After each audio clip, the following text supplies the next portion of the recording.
This old guy DIY video has to do with removing the hub on a dump trailer. So this particular trailer has a bunch of crap down here.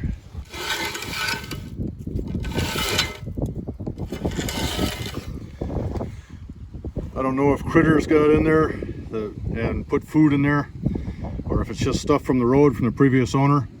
But I'm going to take off this cap and then remove the hub, see what the brake looks like, and also get that debris out of there. The first step is just to take a hammer, tap the sides of this thing and back it out. You can see it's starting to loosen up. I just need to whack it a couple more times. The cap is off. Now I'll just remove some of this grease with my fingers so I can get to that nut, pull the cotter key, remove the nut. I wasn't expecting this castle nut to be loose, but it is. So I'll keep taking it apart and see if it's caused any damage. Rather than a cotter key that went through the castle nut, this thing had this washer with the bent up tab that was sitting there just under the nut. So what's supposed to happen, this tab engages with the flat on the nut, then you pull it out and it's supposed to keep the whole works from rotating. That nut may have been moving because this thing hadn't been engaged by the last guy. Well, this is what I found when I pulled the hub off. So we have a bunch of stuff from critters. This part of the brake shoe just fell off, so that tells me I had no brakes going on here. There is some brake on this side. Now we'll have to figure out what type of brake shoes to get. I'll replace that as long as I'm in here working. This is what the inside of that hub looks like. I'm learning a lot today. After buying this dump trailer, I plugged the thing into the brake controller on my truck and it lit up green like it's supposed to, and when you step on the brake it goes red.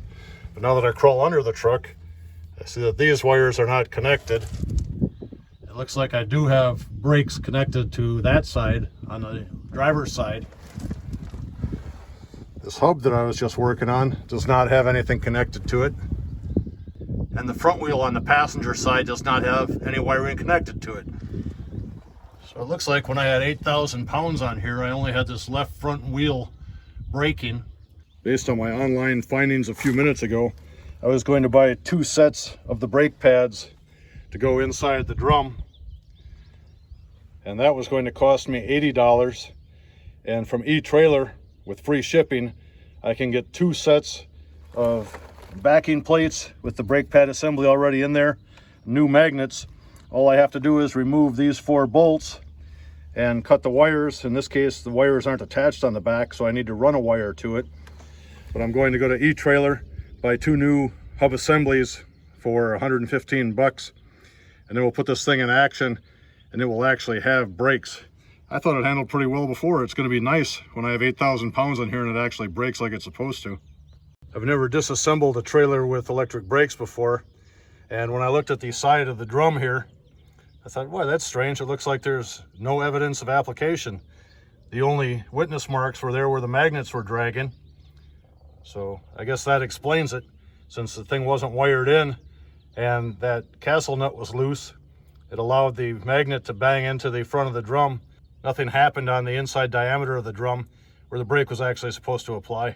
Today I learned a little bit about electric brakes on trailers, and since the brakes on this trailer are not even hooked up, I'm just going to put this one back together. The brakes on this axle are not going to be plugged in anyway, so it doesn't matter that the shoe material has separated. I'm just going to leave this out. I'm going to put the drum back on, tighten this thing up, and then when the new brakes come, I'm going to put them on the front axle. Then I'll do a video about replacing the brakes on a trailer that has no wiring currently and all the stuff I have to go through to get it right. Thanks for watching.